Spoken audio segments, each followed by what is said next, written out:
steadily it rises. Hey, it's ODB. Welcome to Lincoln Addict Podcast. If you're listening via a podcast app, thank you.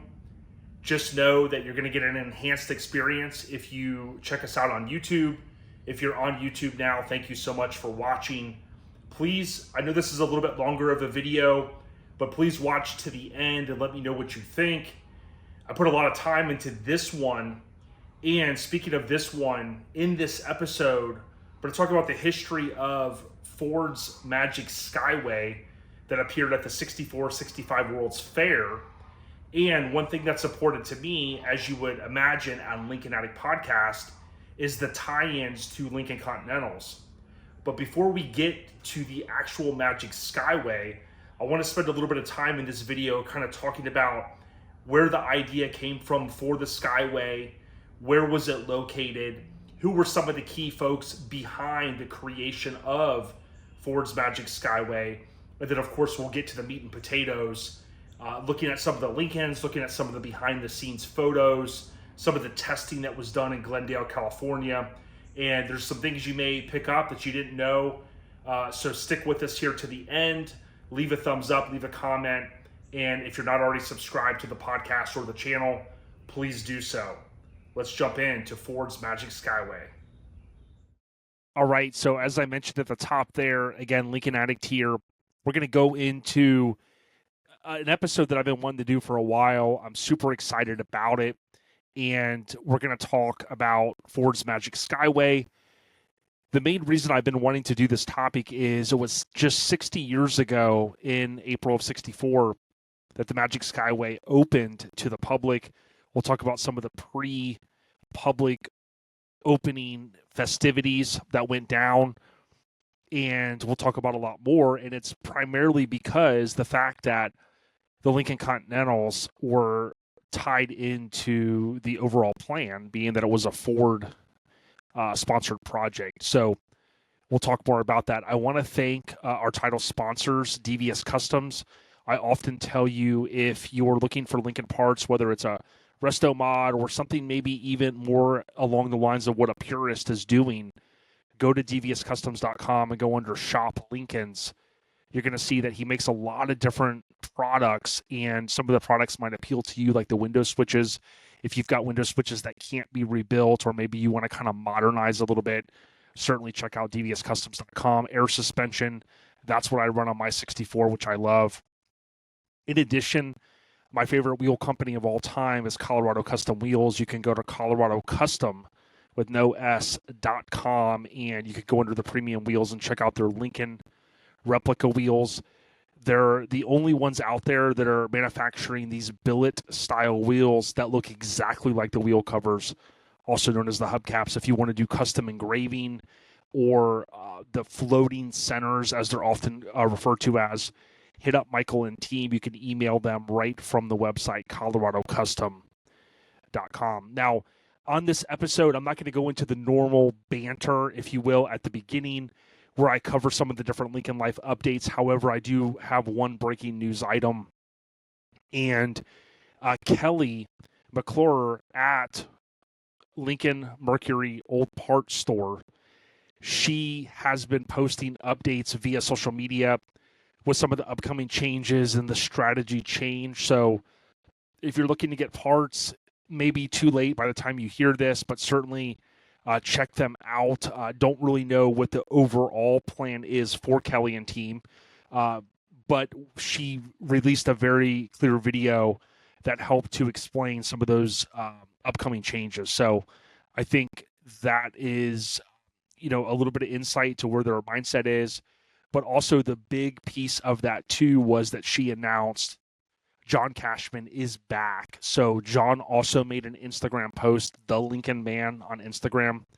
Recently, I got a chance to link up with him when he was over at Kelly's, the Lincoln Mercury Old Parts Store. And I had dinner with him one night. He drove back across the country, and his first stop after arriving back in California, I think, was Jay Leno's. And in that post, The Lincoln Man on Instagram is when he kind of broke the news to everyone that, hey, I'm back in the catbird seat. And then, of course, we had kind of caught a little bit of wind that was coming. And on top of that, Kelly also released a video that was kind of the breaking news that John Cashman, again, is back in the catbird seat. If you need service on your windows or top and you're not in a place where someone would come and normally service that, or there's no one around you, hit him up. I'll have him on again very soon and hopefully talk about some of the strategy that he's going to have. I do believe he's going to travel some. My guess is not as much as he used to, where he used to gallivant across the country. Now he'll have a home base, my understanding. I don't want to speak for him, but based upon conversations that I've had with them, so we're very, very excited about that. Now we're getting ready to jump in now to the main topic. I want to thank Nick Griot at Griot's Garage. We've had Nick on in the past, and I highly suggest if you need cleaning products for your ride, go to Griot's, Griots garage.com. You can also find Griot's Garage products in your local parts store or big box retailer, if you will. I want to thank Steel Rubber and the team there.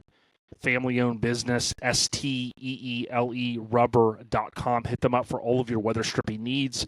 You may have heard of other products in the industry, but in my mind, there's only one, and that's Steel Rubber. Make sure you are sealed with steel. Lastly, I want to thank AccuAir for the continued support here and over at our Lifestyle Podcast, which is the truck podcast that I produce. Get a chance to link up with these guys at a lot of different events throughout the country, so I can't thank them enough. I have AccuAir on my car. It allows for me to start the car. The car airs up to the preset level height, if you will, that I have set. You can adjust it on the fly. AccuAir, accuair.com for more information. If you want to add air suspension to your car, this makes it a plug-and-play style application where it's super simple. You turn the key, the car raises, and you take off. So it's awesome stuff. Now, with that being said, let's jump into our main topic today. Now, I will say, if you are listening via a podcast app, thank you. Many of you consume the content of this podcast via Spotify, Apple Podcasts, Pandora, so many different channels out there. I will tell you this, though. The experience will be enhanced if you watch this through YouTube, because this video, not only am I doing a video podcast, but what's going to accompany this audio is basically helping to tell the story of Ford's Magic Skyway. So I'll be sharing some retro clips. I'll, of course, be sharing some audio from former President JFK, and those type of things will be further enhanced. So certainly I appreciate if you finish the podcast here audio, on the audio side. But if you can go back, watch it all the way through on YouTube, that helps me. Also know that if you stick with me to the end, I think you'll be pleasantly surprised at some of the content that I share here. Very passionate about this stuff, and I want to help tell the story of this. I get a lot of motivation from different channels that I watch. Nothing related specifically to Lincoln's, different theme park channels, Defunctland, and some of those out there. It's just been a cool thing to witness some of the content that people put together, even the video game historian and the Knight Rider historians as well. So they do such a great job of curating information. And if you know me, you know that's something that I really like to do. Now, most of this is going to be me kind of talking through some of these slides, but again, I am going to bake in some historical footage throughout, if you will. And I think the big thing that I want to do is help tell the story of Ford's Magic Skyway. But before we get to that, we have to talk a little bit about what is the 64 World's Fair, how did that come about, and then we'll, of course, get to the meat and potatoes, which, again, is Ford's Magic Skyway. I will tell you this, a lot of the content in here, you can go out there and you can search the internet for Ford's Magic Skyway or 64 World's Fair, and you can find some of this. It is very tough to really bring it all together, so I did take my time. I know some of you, probably including myself, want me to produce more of these podcast episodes, but understand that it does take time, and I want to put out a quality product. So without further ado, I also want to give a huge shout out to Lincoln Land. You see here on this slide, shout out to Lincoln Land, our family there. I get a chance to visit Chris and team recently, and we had a good time just kind of laughing over, some good talks, and they're great people. So if you need Lincoln parts, certainly Google Lincoln Land. They're in Clearwater, 40 plus years, a storied company, and I do hope to get Chris on in the near future to talk about the legacy of Lincoln Land. So the preview here is in the upper left. You've got this image of the Unisphere, the 64-65 World's Fair. We'll talk about why is it multiple years, why was it multiple seasons. The lower left is some of the testing that took place in California for the Skyway. The lower right is one of the drawings, renderings, if you will, of the Magic Skyway. You see the invisible tunnels there, which we'll talk about. And then one of my favorite photos, and again, it's hard to find photos specifically with Lincolns in them related to the Skyway. This is entering one of the clear tunnels, if you will. I said invisible a moment ago, but you know what I mean. And you can see here a 64 Lincoln Continental. We can see from the trim on the deck lid. And there is the bumper cover. Someone has chimed in the past, and they said that was used because sometimes these cars would bump into each other. I don't know how true that is, but certainly we can see the bumper ends are still on there. And we've got almost like a roll pan type piece of sheet metal, aluminum, stainless, something that's covering the main bumper section there. So rest assured, we've got a lot to talk about. So the overview, basically hailing itself as a, quote, universal and international exposition, the fair's theme was peace through understanding, dedicated to man's achievement of a sinking globe in an expanding universe. American companies dominated the exposition as exhibitors. The theme was symbolized by a 12-story high stainless steel model of the Earth called, as I mentioned, the Unisphere, built on the foundation of the Perisphere from the 1939 World's Fair. The fair ran for 2 6-month seasons, April 22nd to October 18th of 64, and again, one-day difference, April 21st through October 17th of 65. Admission is listed as about $2, which would have been about $20 in 2023 when I did some of the preliminary work for this podcast. And furthermore, it went up just a little bit in 65. There were some financial challenges, and they did bump it up. That would have been about $25 or so. That was 13 and older. In both years, children 2 to 12 cost $1. That would have been about $10 in 2023 for inflation. But there was a specific day of the week that I think children were only 25 cents, and I think it was like Tuesday or something like that midweek. The 1964-65 World's Fair was a World's Fair that held over 140 pavilions, 110 restaurants, representing 80 nations, 24 U.S. states, and over 45 corporations, with the goal and final result of building exhibits or attractions at Flushing Meadows, Corona Park in Queens, New York City. Say that 10 times fast. The immense fair covered 646 acres on half the park, with numerous pools or fountains in an amusement park with rides near the lake. However, the fair, as you'll hear in other videos on this topic, did not receive official support or approval from the Bureau of International Expositions, which is known as the BIE. Now, throughout this, I'm going to talk briefly about these two instrumental figures, and it's Walt Disney and Bob Gurr. Throughout the podcast, as I mentioned, I will mention Walt Disney and Bob Gurr. Now, Bob Gurr on the right is the genius behind the Magic Skyway, along with Walt's vision, of course, and I'm sure many others at WED and Aero Development. So we'll talk more about WED and Aero Development. Now, on the left, Walt Disney takes a ride on the Ford Magic Skyway attraction at the New York World's Fair. With him in the front is Henry Ford II on the left, and you have Robert Moses. He was president of the 64-65 World's Fair. This photo was taken on April 12th, 1964.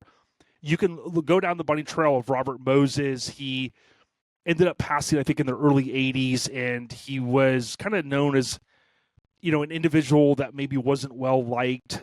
There was a lot of craziness that kind of came out of the 64-65 World's Fair. I'll wrap a little bit of that up at the end, but that's the main guy there in the front passenger seat. Again, April 12, 64. Now, Bob Gurr is on the right, and we're going to have some really good insight from him from Salive, a website article in just a moment. Now, JFK, this is the groundbreaking ceremony on December 14th of 1962. Sadly, he wouldn't live another full year as he would be assassinated on November 22nd, 1963, just about 11 months and a couple of weeks later. There is an article out here that I want to go to, and you'll see the source information is listed.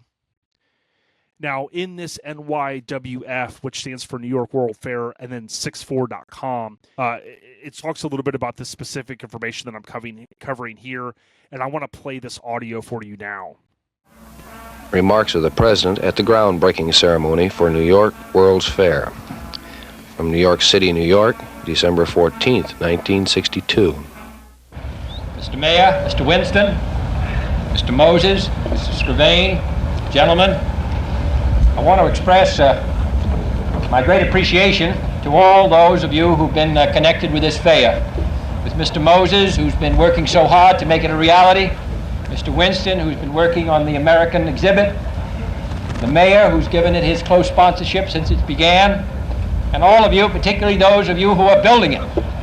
This is going to be a chance for us in 1964 to show 75 million people, not only our countrymen here in the United States, but people from all over the world, what kind of a people we are, what kind of a country we have, what the land is like, and what we've done with the land, what our people are like, and what we've done with our people, and what's gone in the past, and what's coming in the future.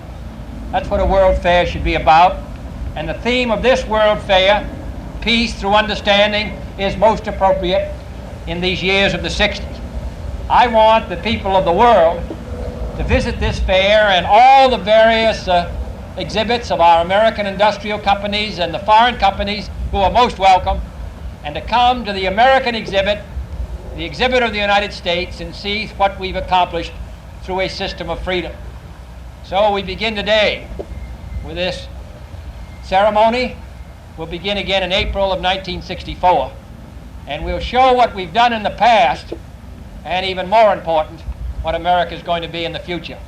Thank you.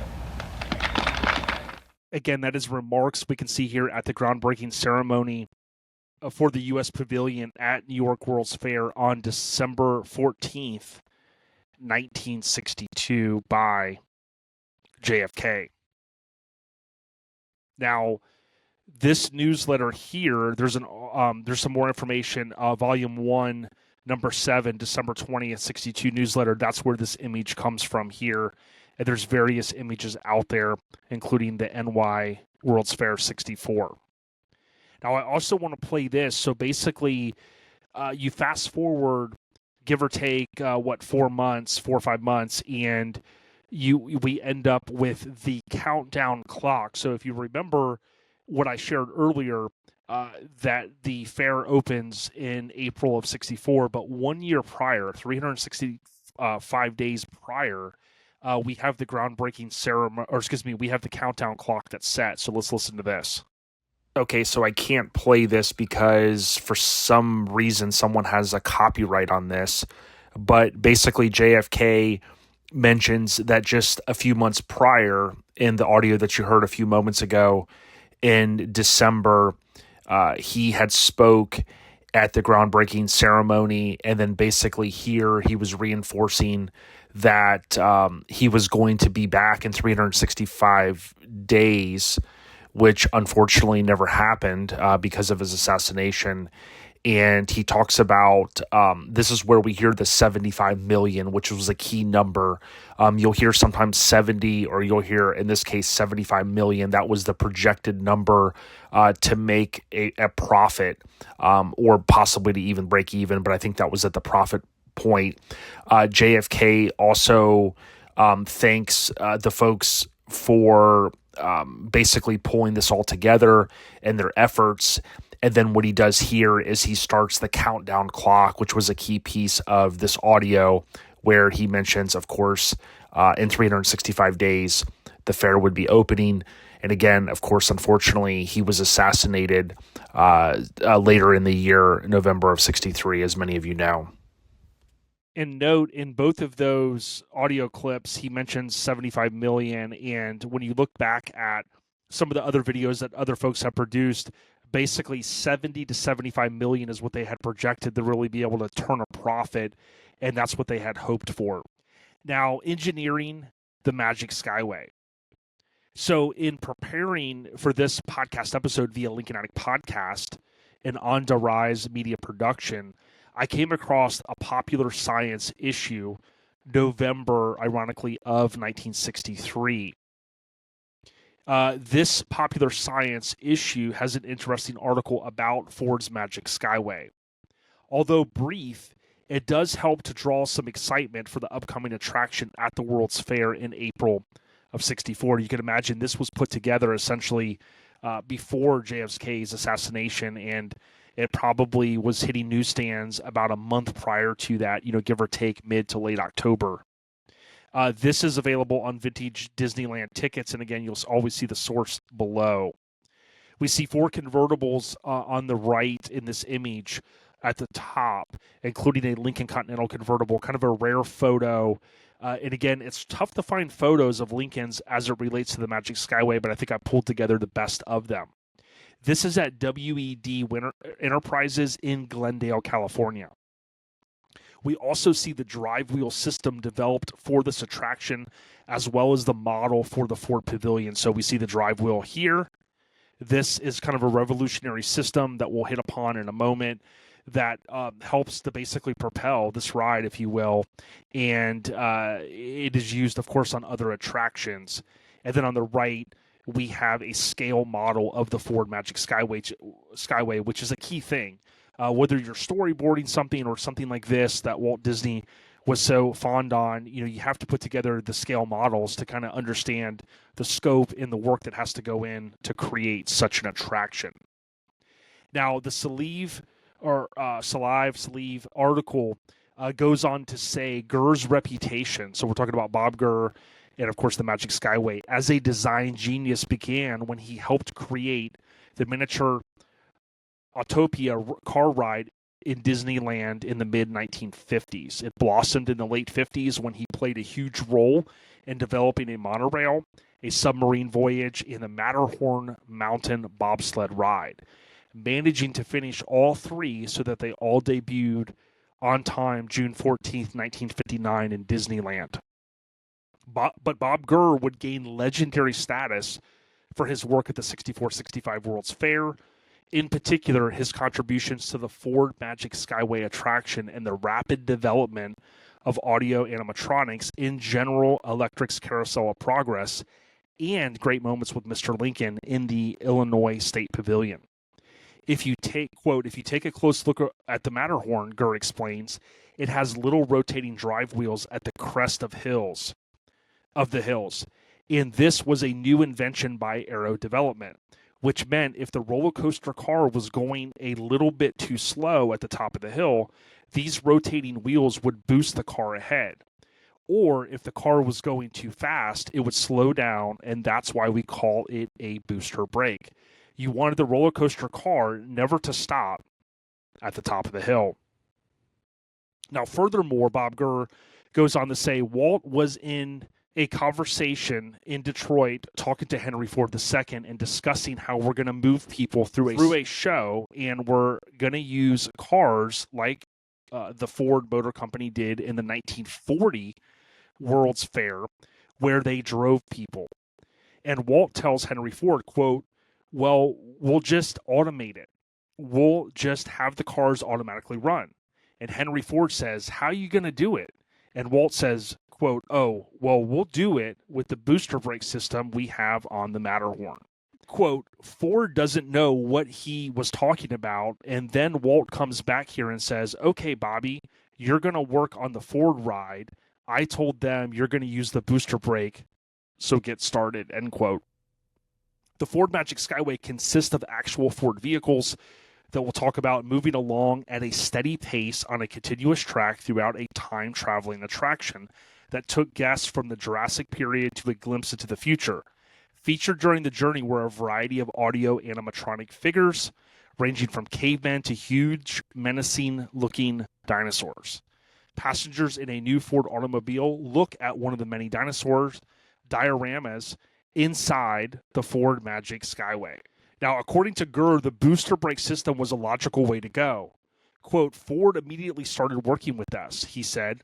Their plant engineering department, a bunch of really nice guys, they toured me all over Detroit showing me the assembly lines. They started designing a system in parallel to ours, and after a while, it turned out that their thing didn't have a ghost of a chance of working. They had to sort of swallow their pride and say, well, there's some guy who's not a licensed engineer, and he works in a movie studio somewhere in the West, and he's going to make these cars move. I designed the entire system. Visualize this. You're a Ford engineer, and you're in charge of moving vehicles in an assembly line, and now you're told there's some movie studio going to move your cars in their show. As it turns out, Ford helped us a great deal, even though I don't think they ever trusted that we knew what we were doing. But when we installed the system, the first time we turned it on, it worked, to their great amazement. It was very funny. When we turned the machine on in the Ford Pavilion, I ran it for 3 or 4 minutes, and when we turned it off, I heard all this screaming and yelling and thought, oh my goodness, what happened? It turned out that these were the Ford people that were yelling in joyous happiness that this sucker works. Now, I want to give a shout out to Aero Development and its founder, Ed Morgan. There's more information in the Aero Development, just how it sounds, Facebook group. I think it's Aero Development CO. There is also a video that they posted from the National Roller Coaster Museum and Archives, and we'll look at this now. This was the Matterhorn bobsled test in 1959. So for anyone that's been to Disneyland, I haven't been there in California, but this is a very cool video. Again, National Roller Coaster Museum Archives.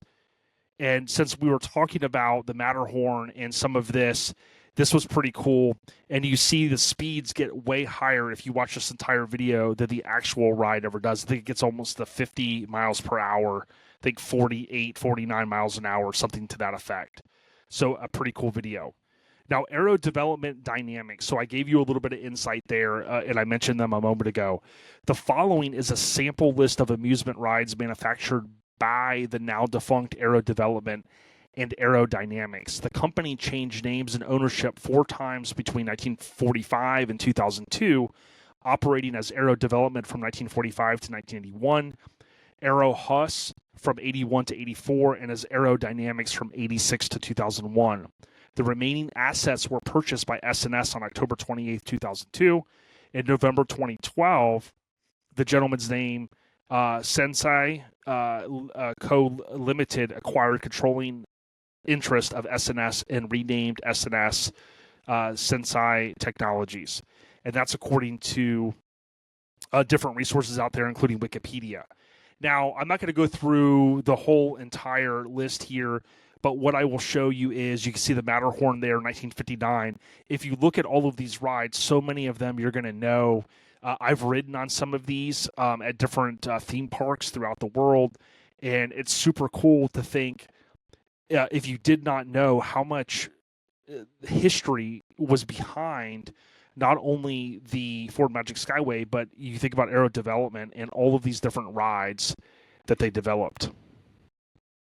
Now, Walt Disney Imagineering Research and Development, so I wanted to mention WED, they're commonly referred to as Imagineering. This is the research and development arm of Walt Disney Company.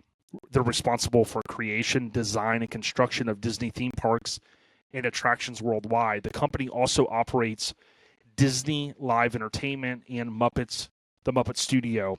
They also manage Disney's properties from Walt Disney Studios in Burbank to New Amsterdam Theater and Times Square Studios Limited in New York City.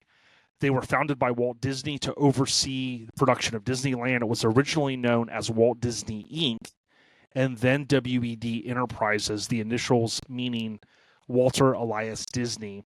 The company co-founder's name, of course, his full name. Their headquarters were in Glendale, California. That's where the testing was done for the Magic Skyway at WED Enterprises. Imagineering is composed of Imagineers who are illustrators, architects, engineers, lighting designers, show writers, and graphic designers. All of that information is available out there on the web.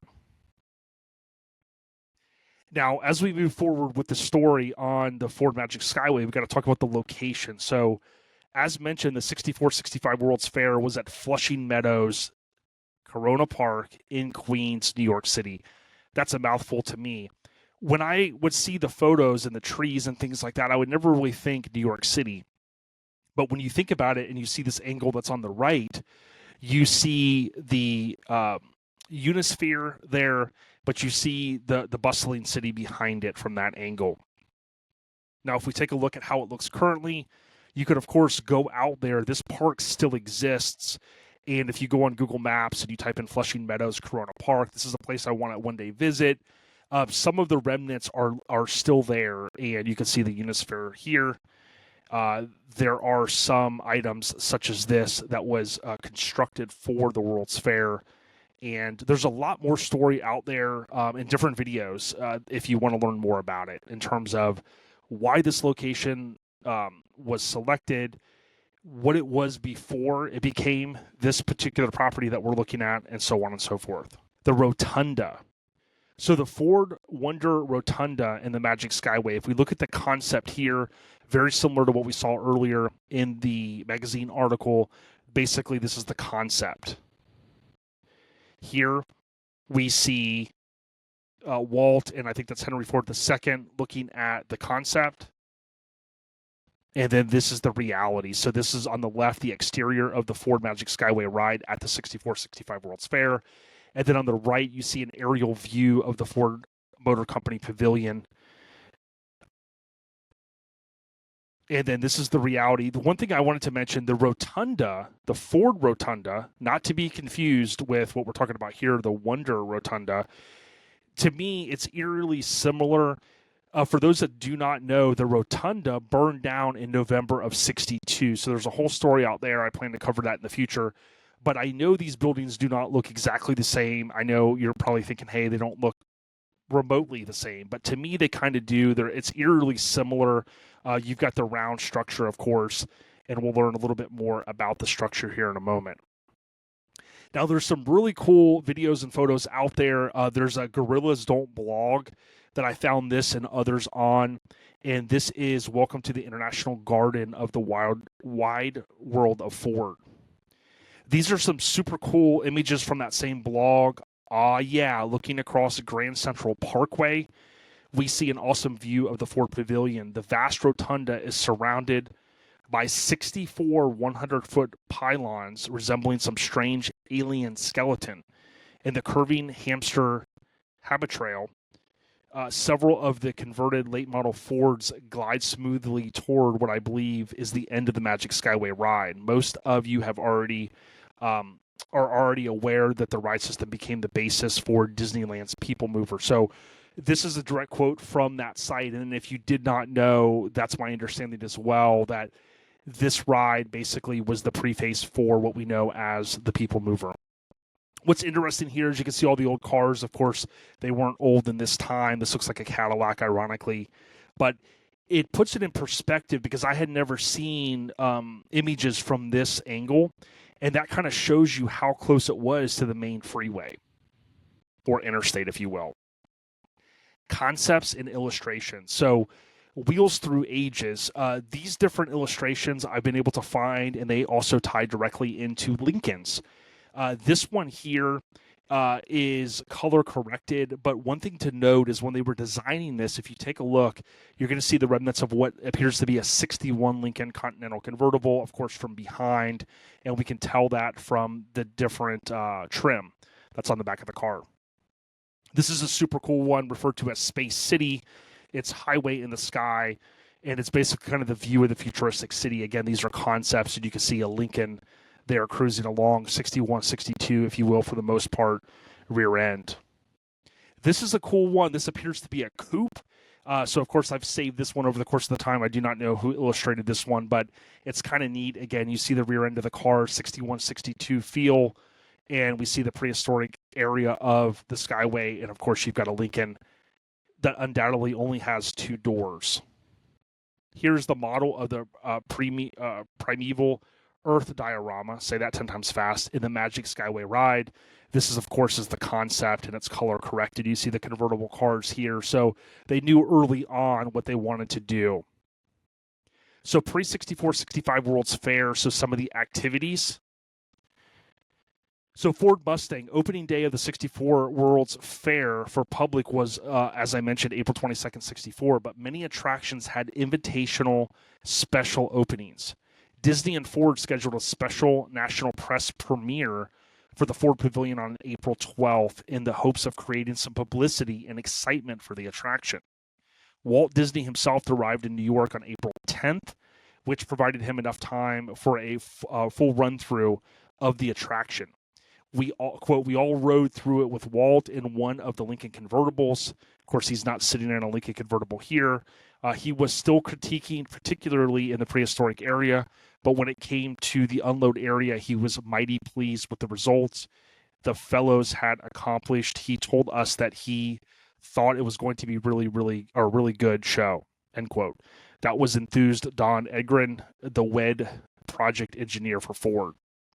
Now note, as I mentioned, WED was founded by Walt Disney to oversee the production of Disneyland. It was originally known as Walt Disney Inc., and I kind of touched upon that. In this press photo, we can see, again, this is another press photo, probably right before the other photo was taken, or maybe the other one was first, and this was at the end of it, but this is in the unloading area. Robert Moses on the left, Walt Disney in the middle, and then Henry Ford II. This, again, was April 12th of 1964, a press photo by Craig Bavaro. Now, you may not know this, but when you think of, the younger generation probably thinks of what's one of the biggest launches in their lifetime of a new product, and many people are going to say iPhone. Well, if you go back and you research, and some of this I'm going to touch upon, Mustang's launch was really just an awesome launch, and it probably was a very cool time to be alive. What you see here is an image from the World's Fair, and it all began with an inauspicious statement. A quote, Ford Division confirmed today that it will introduce a new line of cars this spring, said the press release issued February 6th of 1964 by Lee Iacocca, vice president of the Ford Motor Company. Quote, the new line of cars will be called the Mustang. No further details on the new car line will be revealed until the time of its public introduction. Now, there's a video riding in a Mustang and the launch via Parks and Expos. It's an awesome video. Check it out in the link. What I'm going to do is briefly click over to this so you can see people getting in the Ford Mustang right here. And this is, of course, the pace. Very similar to an attraction that you probably have been on in your lifetime, where it's a slow-moving attraction where you're able to kind of get into the ride. There's one at Busch Gardens now that we ride, Cobra's Curse, very similar to that same pace. And, of course, here you've got 4 individuals in a new Ford Mustang, and they're cruising through. That's the tunnel, if you will. And then there's a few other things that they cut away to. And, again, I'll link to the Parks and Expos. They have an awesome video. Check it out. Now, Mustang's launch, what followed was one of the largest automotive product launches in history. This is available via Ford. Officially under development since '61, the Mustang was introduced through billboards, television specials, commercials, and most importantly, in-person contact. The Mustang's grand debut came on April 14, '64 for the press, and 3 days later on April 17th for the general public. The official unveiling took place at the largest exhibit at the New York World's Fair, the Ford Pavilion, also known as the Wonder Rotunda. At the fair, the Mustang was on display in and around the Wonder Rotunda, and visitors could ride in the all-new Mustang convertible on the Magic Skyway ride. This ride was designed by Walt Disney and his staff to be a, quote, fantasyland of the past, present, and future, end quote. The convertible would take visitors through a near half-mile, 12-minute ride depicting millions of years on life. The almost 15 million visitors who took the ride were thus able to inspect the Mustang's interior and familiarize themselves with its many available options and accessories. To honor the Mustang's first birthday, which I kind of say first anniversary, Ford executives, including Henry Ford II, Lee Iacocca, and Don Frey, returned to the Wonder Rotunda at the World's Fairgrounds. This celebration coincided with festivities across the country to honor the many accomplishments of the Mustang and its growing community of owners. The Mustang set the industry record for sales during the first year with more than 418,000 units. In comparison to Lincoln's, we're talking 30,000, some of those numbers I've shared in the past. Breaking the previous record set by the Ford Falcon in 1960 and then doubling the expected sales total of 150,000 for the Mustang. During the celebration at the Wonder Rotunda, the Mustang received the Tiffany Gold Model for Design Excellence in the Industrial Design Institute's Bronze Medal.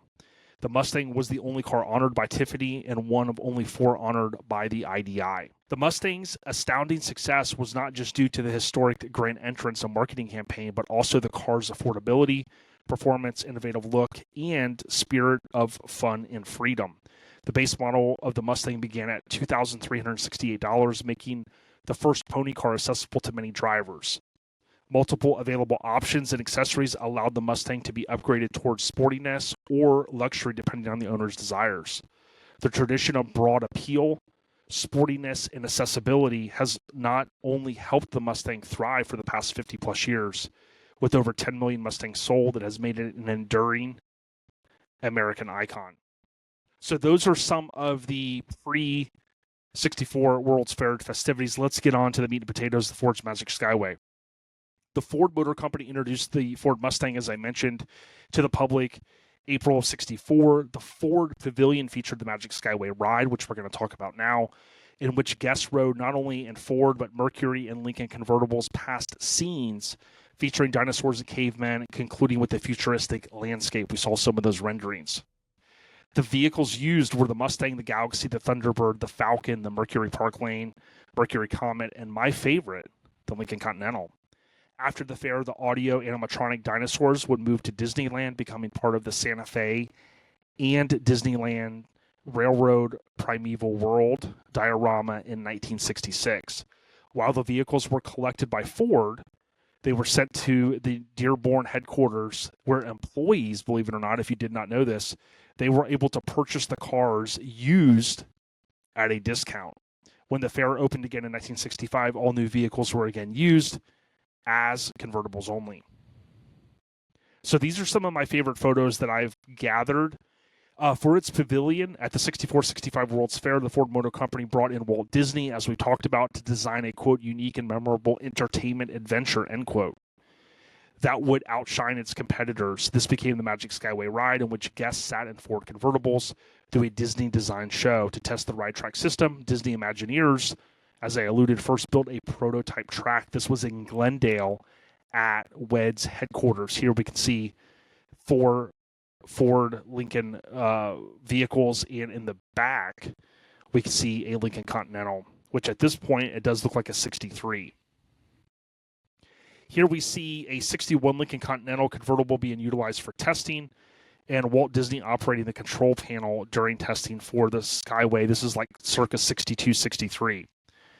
Bob Gurr created the track system, as we talked about, and you could see here it basically pulled the car along this system. So to the left of what you're seeing, to the left of the wheel, basically underneath the car, and I forget if I put this in there because someone shared a photo of one of the Mustangs at a museum, and the Mustang still has the little piece that they welded on the bottom. It's connected to that piece. The engine and trans are removed, gas tanks removed, and what it does is essentially just pulls the car through the entire track. Testing 1, 2, 3. So you can see here again, we see clearly this is a 63, which I believe this was here in the back as well. And one thing to note, it's kind of hard to tell, but I would assume here it also does not have the engine and trans. If you look at the grille, it almost looks like you can kind of see some light in there. But it's hard to say because the hood is closed, so more than likely that's just the reflection on the grille. But it's hard to say during testing. I'm assuming they didn't have the engine and transmission. Here's a closer look of Walt inspecting the system. And this looks like it's from the opposite way, because if you look to the right in this image, that's where the little track, I believe, where it's connected, and it's connected to the bottom of the car, and it's pointed along, and then those are the system that we talked about earlier. Here is a kind of a rare photo. This is from the Volume 3, Number 2, February 22nd of 64 newsletter, and this shows in Flushing Meadows the track being assembled. So the queue for the Ford Rotunda and the Magic Skyway ride at New York's World Fair, you can see here these images that kind of help paint the picture. You see the two kind of tubes that are clear that the cars ride through for that kind of outdoor aspect of the ride. You'd imagine like a lot of rides are today. They kind of go outside for a moment and then you're inside for the rest of it where it's dark. This is what they refer to as the speed ramp, and that is up to the Magic Skyway ride where the loading area is at. We can see these little pads that the cars sit on, and we can see the Lincoln Continental in the back and the Ford Mustang there. This is a cool photo. I forget if I saved this one from the Henry Ford. That's where a lot of my photos came from. But we can see in that, or in this image, we see a Ford Mustang on the left, 1965 on the plate. But then, of course, we've got the 1964 Lincoln Continental convertible, and then you've got an older Ford product here in the middle. Love the sandstone, the designs. That kind of bakes into the overall a theme, if you will, of going through time with this ride. This is a lobby. This might have came from a Dutch, now defunct website. I can't remember. I've saved a few photos from that site over the course of time. But this is a cool photo showing, again, just a different angle. You see the Mustang, and then you see, of course, the Lincoln. Ironically enough, the top is up, so I don't know what the thought process was there. I mean, I would want the top being down, especially if the folks are going up the monorail little loading area.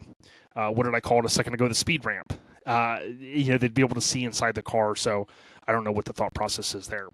This is from the Dutch Mustang site, now defunct, and of course you can see the 65. And if you look over to the left, that's where the speed ramp is at, and that's where those pads would have been. So this was pretty large area. If you've been to Disneyland, I forget what they call the ride now, like the test track, maybe at Epcot.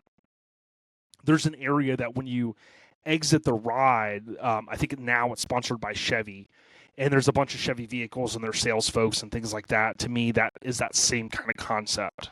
Here we can see just some unknown sources. We can see different Ford products. This is a 65 Lincoln Continental. I'll show another image of it in a little while. And again, you can see the differences in the 2 years. They did swap out the cars, as I mentioned. The Magic Skyway attraction. This is the loading area for the Magic Skyway ride at the Ford Pavilion. It's color corrected. Of course, you got a black and white on the left. And this is a very cool photo, again, courtesy of the Henry Ford. And you can see just both lines. That's a key thing. That's something that we still see today. Of course, 2 queue lines for rides. 2 tracks of the automobiles entering the Magic Skyway ride. There's a bunch of photos out there, and you can go through a lot of them. It's hard to find them with Lincolns in this area. Here we can see a cool family, a cool photo of a family jumping in a car, getting ready to take off. That's the other cool thing. The little kids could get in the driver's seat and kind of feel like they were driving. Here's another one of the Ford Mustang, which were super popular. I wonder how many people may have said, hey, we want to ride in such and such car, or did they wait in a long line to ride again? Do you have any memories of riding this? Please let me know in the comments, especially if you're watching via YouTube. Here is the transparent tunnel. That's what I meant to say earlier. And this is the famous Lincoln photo. One of the only photos I have of a really good shot of it. And this isn't the most clear image that I have, but you can see here it says, welcome aboard Ford's Magic Skyway. No smoking. And this is reinforcing that the convertibles moved at evenly paced intervals through two parallel fixed tracks. Here we can see the ride began through a glass tunnel, affording a view of the fairgrounds. Kind of that future city was the whole concept, if you will, and we saw that concept drawing earlier. You see the Unisphere out there on the right. Here's another image, super cool one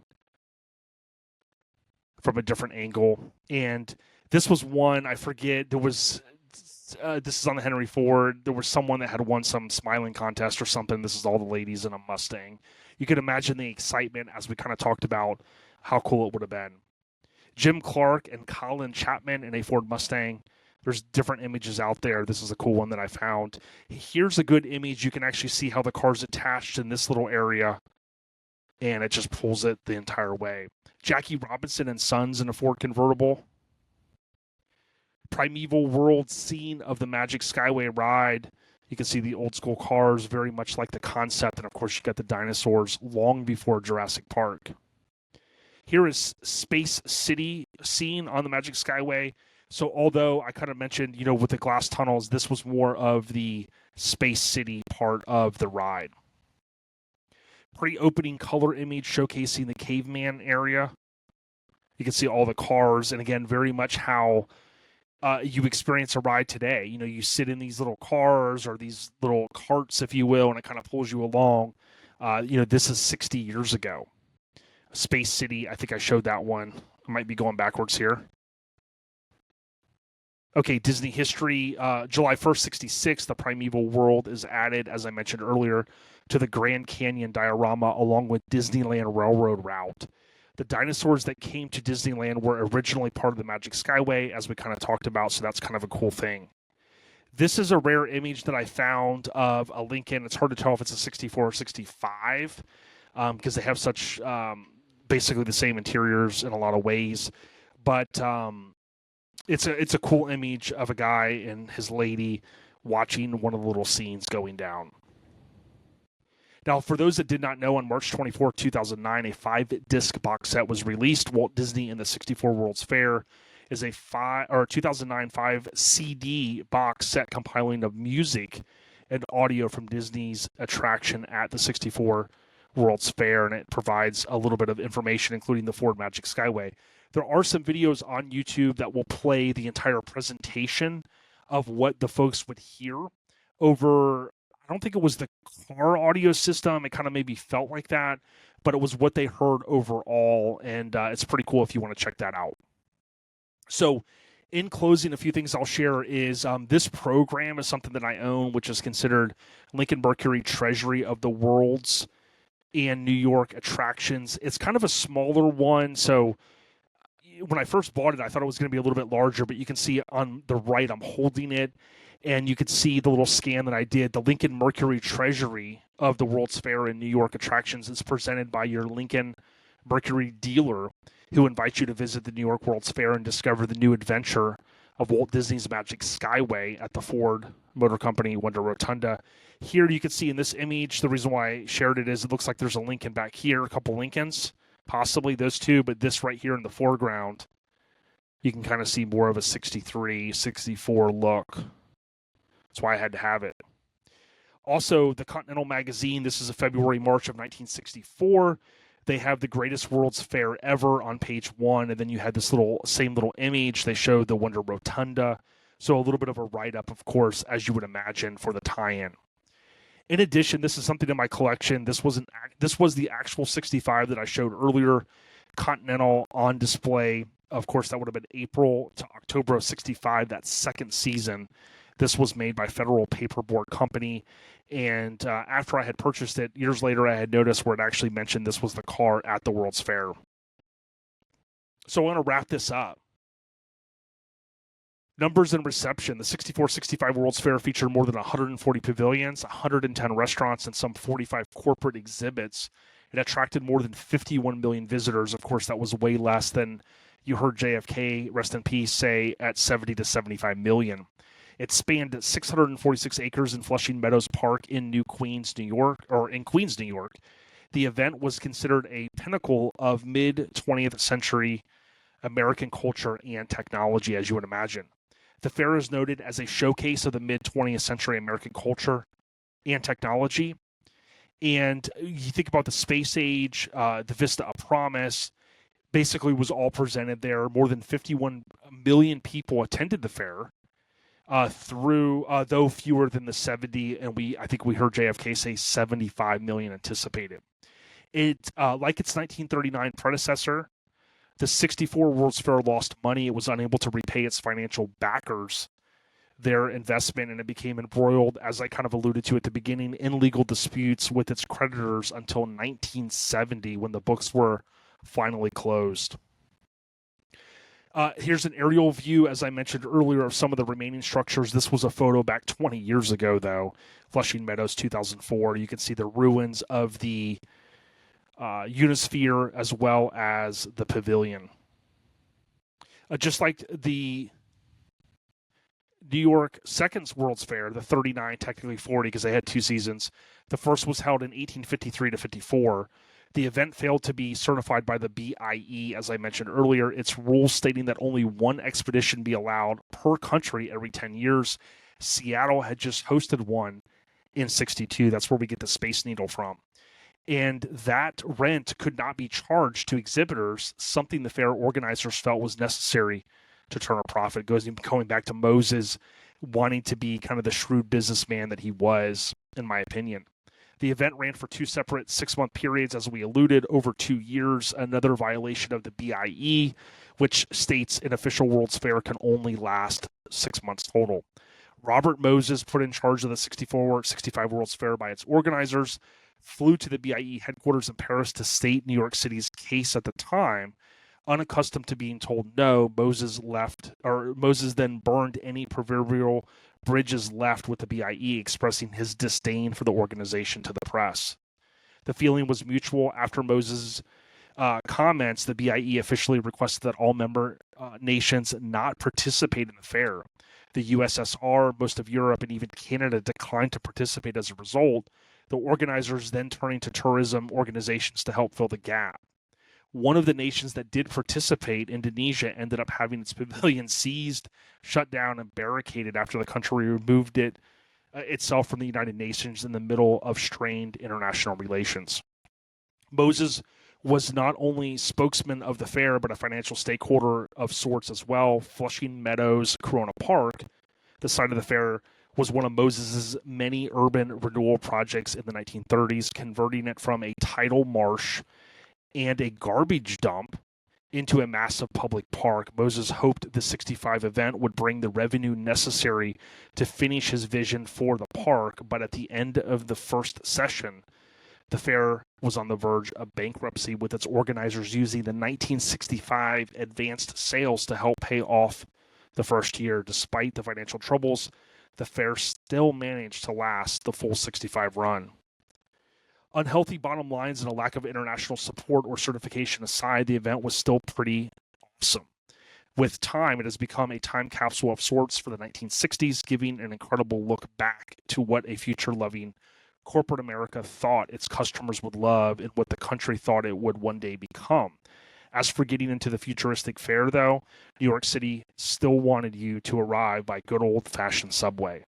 Ultimately, the IBM Pavilion was the second most popular stop at the fair after the Futurama exhibit from General Motors Corp. IBM, however, per Wikipedia, that was per IBM. However, per Wikipedia, Ford Motor Company presented Ford's Magic Skyway, a WED Imagineering design pavilion, which was the second most popular exhibit at the fair.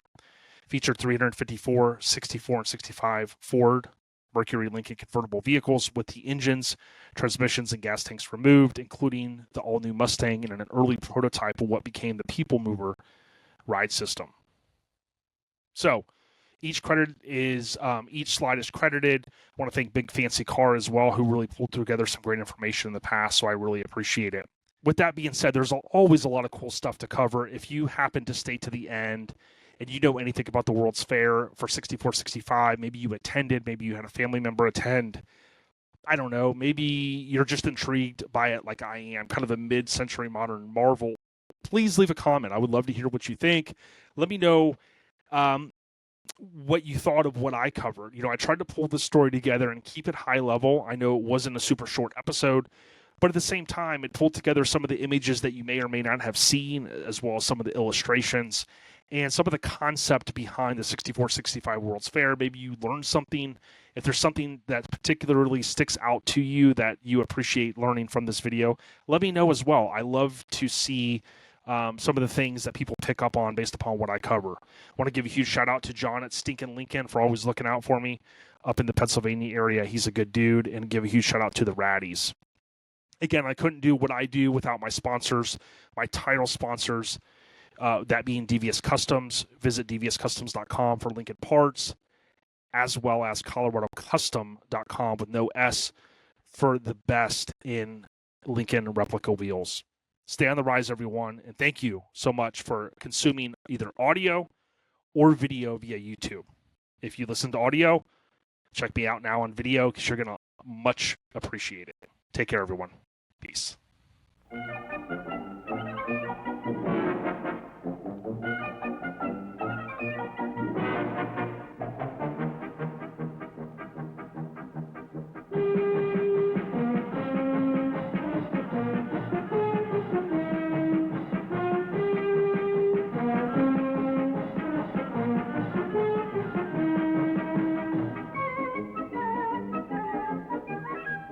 This is the New York World's Fair at the midpoint of the 60s. From the day its gates opened, people were drawn to it from every state and city in America.